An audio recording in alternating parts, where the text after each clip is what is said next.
और आज का जो हमारा जो टॉपिक है वो है होलनेस। यानी कि हमारी संपूर्णता, हमारे जीवन को हम संपूर्ण किस प्रकार से देखें। आपने देखा होगा कि एक यिन यांग करके एक साइन आता है, ऐसे करके यिन यांग, ऐसे राउंड होता है और एक तरफ ऐसे होता है ना, देखा है ना। मतलब उसका क्या है कि अगर मैं आपकी तरफ उंगली करती हूँ तो वो मेरी तरफ भी, 3 उंगलियां मेरी तरफ भी होती हैं। कहने का मतलब ये है, होलनेस जब हम सीखते हैं तो इसका मतलब ये है कि जो भी कुछ हम करते हैं वो अपने लिए ही करते हैं। अगर हम बुरा भी करते हैं तो रिफ्लेक्ट होके हमारे पास ही आता है। अब इधर और उधर की बात नहीं है, बात ये है कि जो मैंने किसी को दिया है वो मेरे पास ही वापस आ रहा है। अब होलनेस में क्या है कि हमें जो पर्टिकुलर जो हमें सिद्धांत है वो समझने हैं कि अब मेरी आर्किटाइपल वैल्यू क्या है, मेरी आर्किटाइप में कैसे होलनेस को सीखूं। तो उसके लिए हमें कुछ चीजें देखनी है। जैसे आज हम अज्यूम करेंगे, क्योंकि अब 2 दिन हमारे पास बचे हैं और हमें बहुत साइलेंस में जाना है, 2 दिन बहुत वर्क करना है अपने ऊपर। तो उससे पहले आज होलनेस जो है हमारी लास्ट आर्किटाइपल जो मेन हमारा क्वालिटी है उसके ऊपर डिस्कस हो रहा है। होलनेस का मतलब यह है कि जब हम एक डेंसिटी होते हैं ना, ऐसी एक डेंसिटी चलती है। यानी कि सबसे पहले हमारे जो मिनरल किंगडम है, जो पत्थर है, उसके पास कॉन्शियसनेस नहीं होती, the consciousness of the spirit. अब बहुत ध्यान से सुनने वाली बात है कि द मीनिंग ऑफ होलनेस, जब आपको अपने अंदर से होलनेस की फीलिंग आएगी, कब आएगी? जब आप एक मिनरल किंगडम को भी समझ पाओगे, आप एक उस पत्थर को भी समझ पाओगे, तब आप एक होलनेस की फीलिंग लाते हो। पत्थर जिसके पास अभी consciousness, the consciousness of the spirit, वो सीख रहा है। The consciousness of the creativity, starting time. पत्थर के पास अभी कॉन्शियसनेस धीरे धीरे धीरे धीरे धीरे धीरे आती है। That is the first density.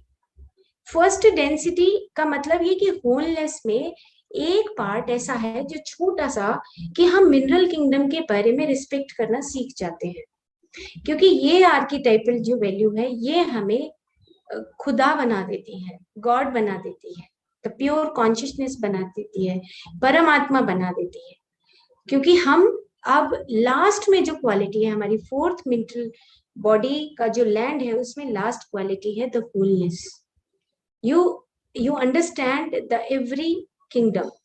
अब उसमें आता है first density, the consciousness of the spirit, कि हम जो ये पत्थर है ये धीरे धीरे कॉन्शियसनेस इसमें आने लगती है। उसमें जैसे जैसे कॉन्शियसनेस आने लगेगी, ऐसे ऐसे धीरे धीरे प्लांट किंगडम अपना काम शुरू करता है। The consciousness about the sexual reproduction. बार बार जो हमने पौधे देखे हैं, फूल देखे हैं, फल देखे हैं, एक ही फूल के अंदर दोनों मेल और फीमेल का पार्ट होता है।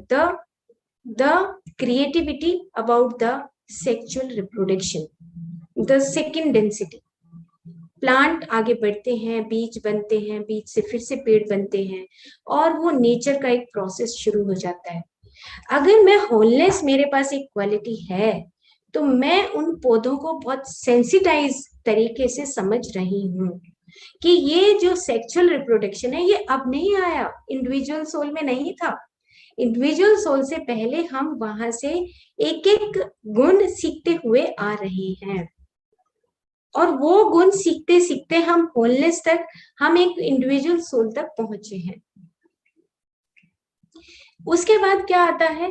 फिर आता है थर्ड डेंसिटी। डेंसिटी का मतलब द डेंस एरिया, जहां पर पहले बहुत घना था, कॉन्शियसनेस कम थी, धीरे धीरे कॉन्शियसनेस, वो चेतना बढ़ने लगी। अब वो चेतना बढ़ते बढ़ते प्लांट किंगडम बना। पूरे प्लांट किंगडम में अलग अलग उनके किंगडम बने, सब किंगडम बने, उनके डिवीजन बने, फिर सब डिवीजन बने, फिर उनके नेम्स बने, फिर स्पीसीज बने, फिर उनके ऊपर रिसर्चेज हुई, और इतनी बड़ी पूरा प्लांट किंगडम का कहानी बन गया। जितनी भी रिसर्चेज होती हैं, जो बायो है, जो हमारा प्लांट से रिलेटेड स्टडीज हैं, कितना बड़ा किंगडम है वो। अब वो डेंसिटी धीरे धीरे, जब वो डेंसिटी सेक्सुअल रिप्रोडक्शन उन्होंने सीख लिया, उसके बाद आता है the law of choice. Law of choice में थर्ड डेंसिटी में इंडिविजुअल सोल्स आ जाते हैं। जब थर्ड में जब जो चॉइस शुरू होता है, वहां पर आता है कि ये जो धरती है वो एक स्कूल है, द स्कूल ऑफ री इनकारनेशन, द स्कूल ऑफ री इनकारनेशन। हम अपनी चॉइस से आते हैं, और चॉइस के साथ साथ फॉरगेटफुलनेस भी हमारे साथ होती है। हम जब बच्चे के रूप में जन्म लेते हैं तो हमें पिछली बातें याद नहीं रहती। क्यों नहीं रहती? क्योंकि हम स्पिरिचुअली इवोल्यूशन चाहते हैं। हम चाहते हैं कि हम यहाँ पर सीखें, गिरें, बड़े हों, एक्सपीरियंस लें, और एक्सपीरियंस के बाद फिर से आए। तो ये जो इनकारनेशनल जो थ्योरी है, ये हमारा थर्ड डेंसिटी है। वहां पर हमें मी का जो कल एक बात बताया था कि मी हम समझने लगते, छोटे आई को मी समझने लगते। मी कहता है कि I don't believe in the consciousness, I am against the oneness, the law of oneness. तो मी कौन हुआ? जो मेरा अहंकार है, जो चॉइस है, वो कहने लगती है मैं ही सब कुछ हूं।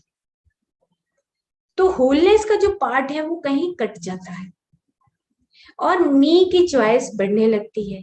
मी की चॉइस बढ़ने लगती है तो हमारी रीइंकारनेशन शुरू होने लगती है। हम चॉइस करते हैं, और जब यहाँ से जाते हैं तो हमें कुछ दिन मिलते हैं। हमें वहां पे फैसला करना पड़ता है कि मैं किन चीजों को सुधारूं, और जो चीज मैंने अच्छी की है उन चीजों का मैं भोग कैसे करूं। ये दोनों चीजें हमें ऊपर मौका मिलता है, लेकिन जैसे ही हम नीचे आते हैं, द लॉ ऑफ फॉरगेटफुलनेस, भूल जाते हैं। और फिर ये क्यों भूला जाता है? क्योंकि ये भी यूनिवर्स का ही प्लान होता है, क्योंकि हम आगे अपनी नई चीजें सीखें। अगर हमें एक लाइफ भी अगर याद है, तो हम उस लाइफ में हमने पता नहीं क्या क्या किया होगा। अगर हम आज की भी लाइफ उठा के देख लें, और पीछे का कोई हमारा रिवाइंड स्टोरी चला दे, तो इतना भयानक चेहरा हमारे सामने हमारा ही होगा कि हमने पता नहीं क्या क्या किया है। वो भयानक चेहरा, वो यूनिवर्स का जो प्लान है, द लॉ ऑफ वननेस, उसमें वो प्लान हटा दिया जाता है।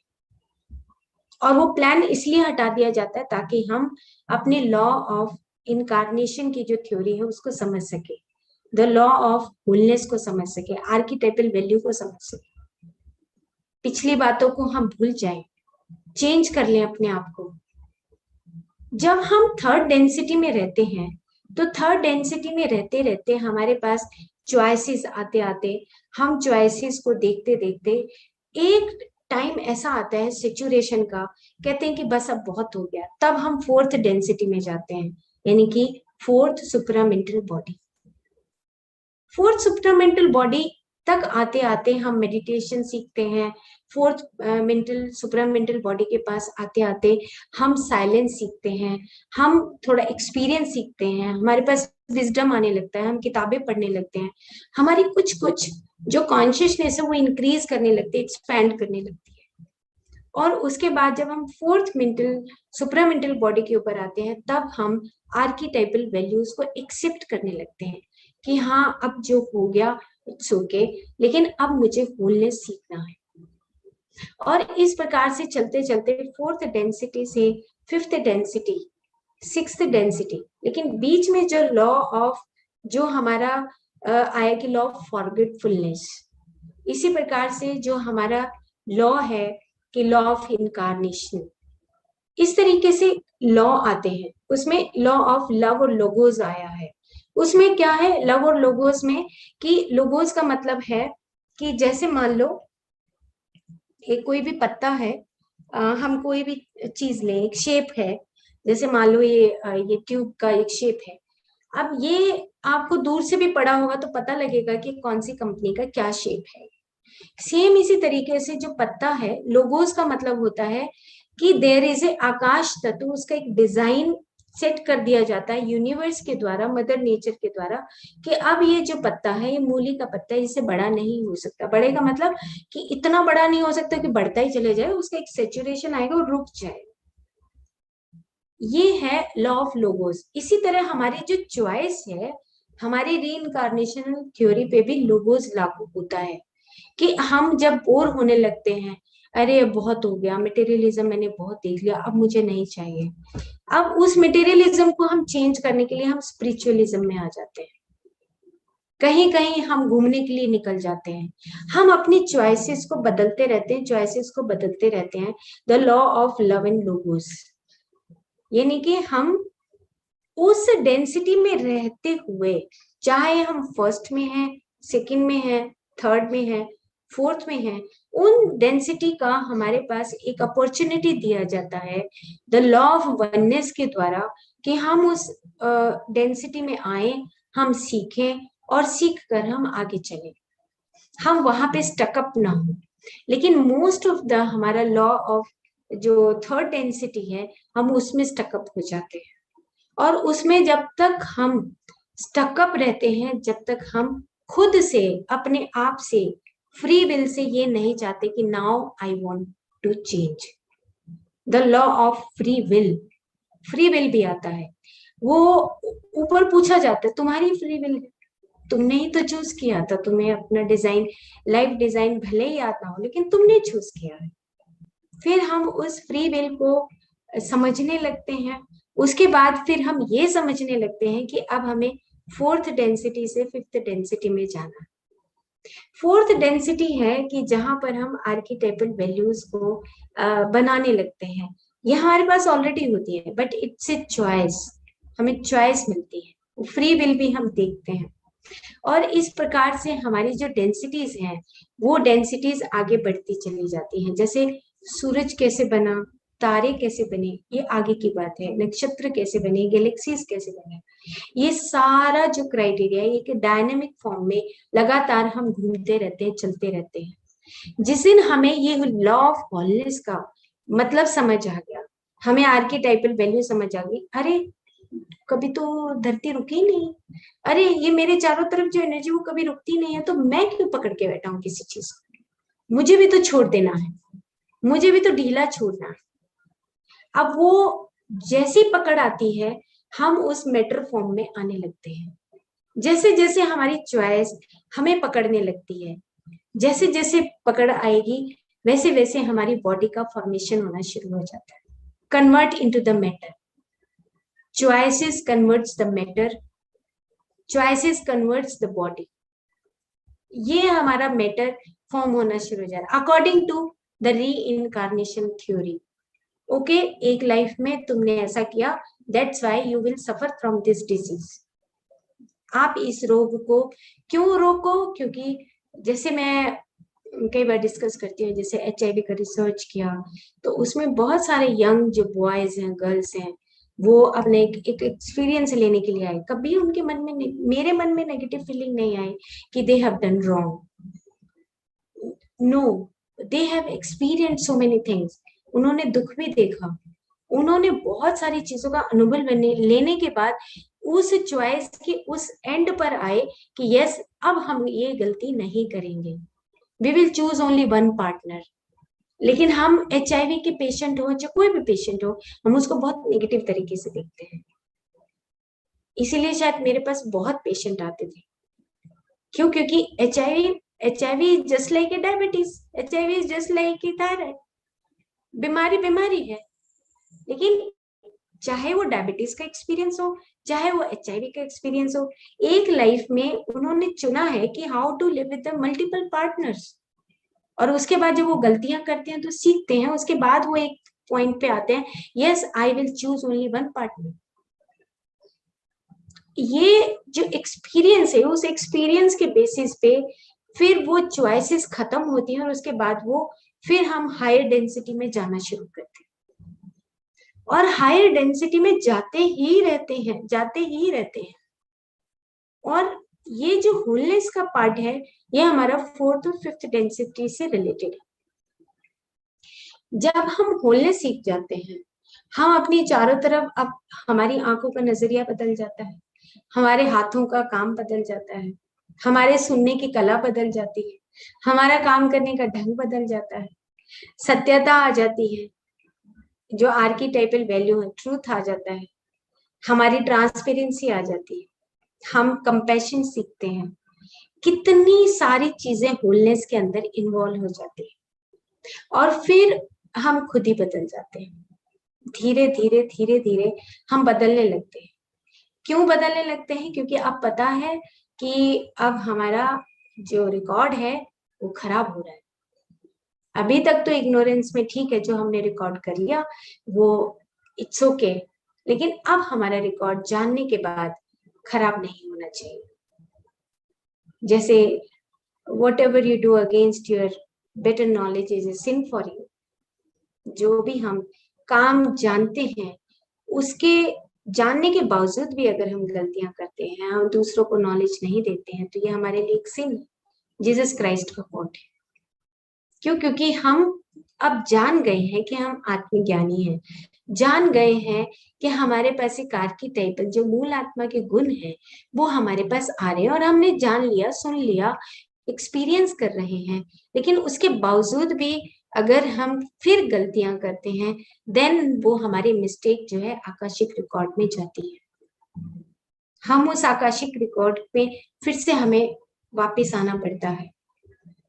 हम अब जब फोर्थ डेंसिटी पे आने लगते हैं, उसके बाद फिर हम नीचे की थ्योरीज में नहीं जाते, like the colour changing of the colours. Black से व्हाइट बनते हैं, यहां से ब्लैक शुरू हुआ, ब्लैक से करते करते रेड, ऑरेंज, येलो, येलो के बाद ग्रीन, और ग्रीन के बाद फिर पर्पल और इंडिगो कलर होते होते पर्पल, और फिर मल्टीपल कलर्स, सहस्रार। क्यों? क्योंकि हम ऊपर उठ रहे हैं, और फोर्थ बॉडी में आने के बाद फिर हमारी नीचे जाने की गुंजाइश मोस्ट प्रोबेबली नहीं रहती है, बनिस्पत की हमारा कोई संगत ऐसा हो।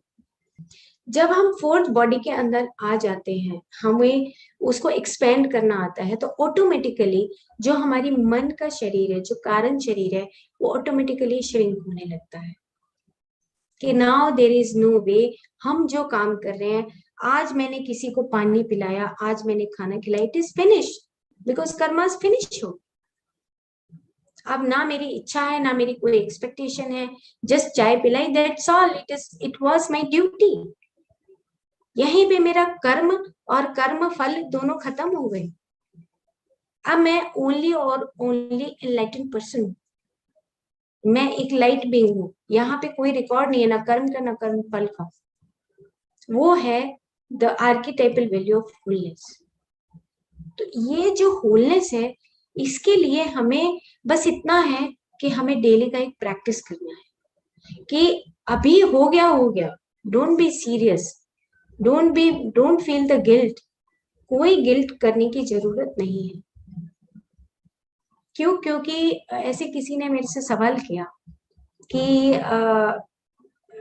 बेबी के लिए एक एबॉर्शन हुआ, उसका 2 गर्ल्स हैं और 3rd एबॉर्शन हुआ, तो उनको गिल्ट था कि मैं बहुत ऐसा नेगेटिव सोचती थी, उसके बाद एबॉर्शन हो गया।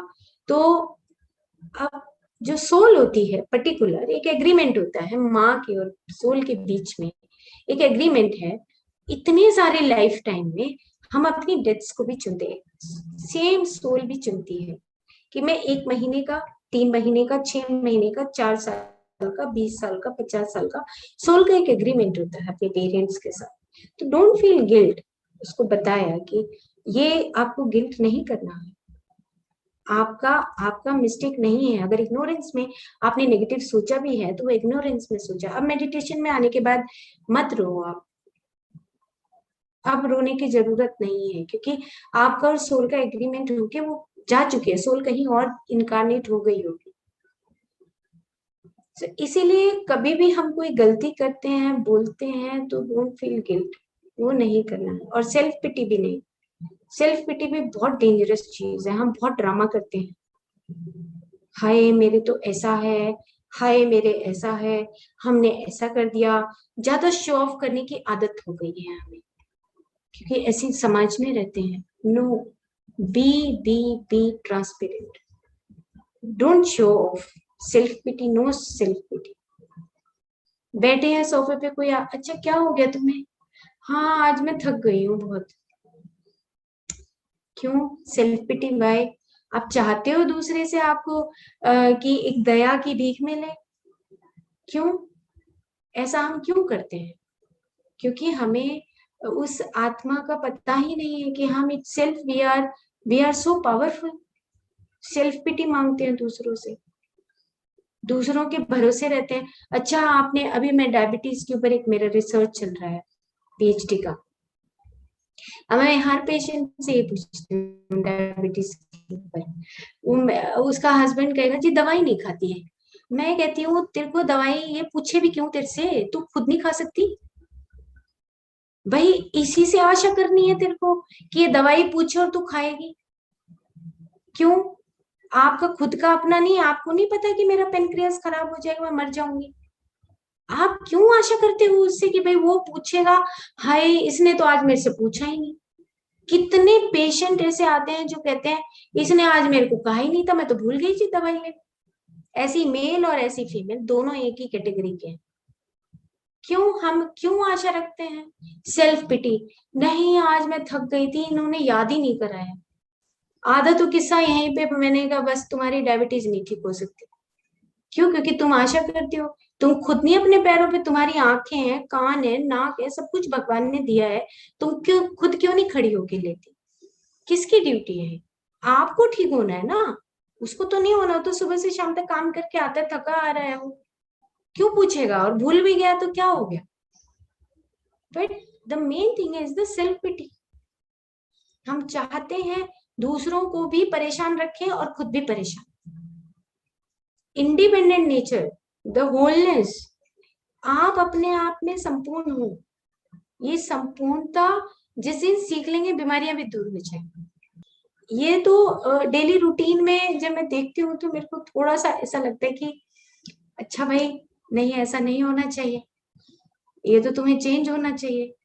इतना लंबा ऐसे लेकर आएंगे पर्चा, इतने मोटी मोटी पर्चे बना रखे हैं जी। मेरे को 5 साल पहले जी इतना था, मेरे को डायबिटीज, अब जी मेरे को पिछले साल ऐसा हो गया, अब ऐसा हो गया, अब मेरी रिपोर्ट ये देख लो। मैंने कहा पहले तुम इसको रखो, ये तुम्हारी प्रॉपर्टी नहीं है।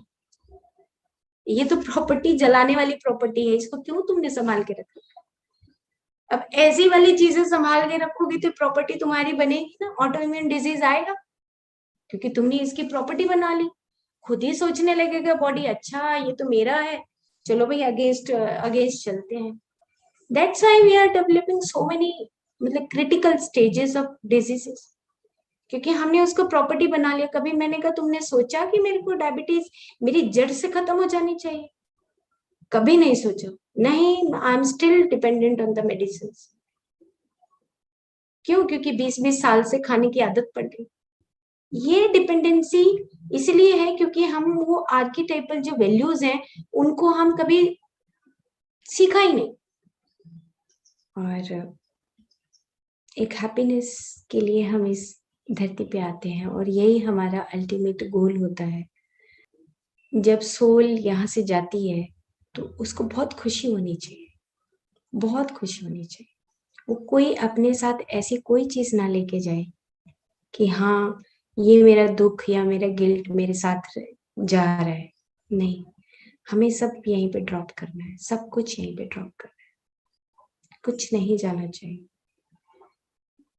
और उसके लिए हमें ब्लिस बॉडी को सीखना, आर्किटाइपल वैल्यूज को सीखना। इस कंफ्यूजन से, law of confusion, law of choice is law of confusion. वो कंफ्यूजन क्रिएट करता है और वो law of confusion, law of choice, उसी से सीख के हम आगे बढ़ते हैं। ये भी एक हमारे पास एक अपॉर्चुनिटी होती है कि हमें एक अपॉर्चुनिटी मिली है, हमें उस डेंसिटी में रहने की। एक प्रॉपर, अगर हम इस लाइफ में आए हैं तो हम उसको सीखें प्रॉपर, टाइम ना वेस्ट करें। और उस होलनेस के बाद फिर हम अपनी फिफ्थ बॉडी को जानने लगते हैं, ब्लिस बॉडी। आनंद आनंद आनंद। क्यों? क्योंकि हमें हमारे पास कोई शिकायत नहीं थी।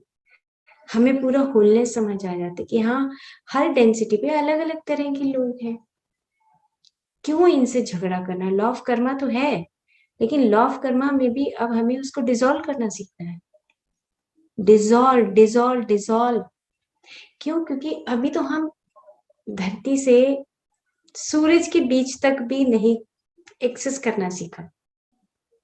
यहां से इस कमरे से बाहर निकलने के लिए, इस कमरे से और बाहर निकलने के लिए, और बाहर निकलने के लिए हमें एक्सेस करना सीखना है। To be within, to be within. Kali Maa के संदेश सुनिए, बार बार रिपीटेडली सुनिए। आप जब अपने नजदीक होते हैं तो मैं तुम्हारे पास आती हूँ। ऑल गॉड्स, ऑल गॉडेसेस, अपने आप में pillar to post, don't go, pillar अपने आप में रहिए। और यही एक रास्ता है, और कोई रास्ता नहीं है, कोई रास्ता नहीं है। हम सोचे कि कोई दूसरा रास्ता मिल जाएगा, नो।